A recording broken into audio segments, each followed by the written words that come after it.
আসসালামু আলাইকুম, কেমন আছেন? ছুটির দিনে কোন মাংস রান্না করছি।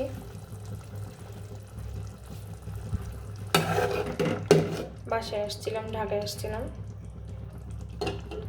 আমার হাজবেন্ড আসবে কিছুদিন পর বৈদাস থেকে, এজন্য সব কিছু পরিষ্কার করে রেখে গেলাম।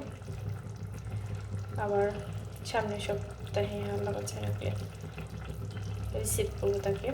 সবাই দোয়া করবেন যেন সহি সালামতে আসে বাংলাদেশে।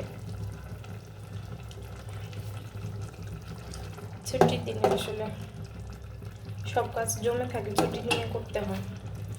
পরিষ্কার করেছি, কালকে আরও পরিষ্কার করতে হবে। তারপর আবার শেরপুরের উদ্দেশ্যে রওনা হব। সবাই ভালো থাকবেন, দোয়া রাখবেন যেন আমার হাজব্যান্ড খুব ভালোভাবে আসতে পারে। আল্লাহ হাফিজ।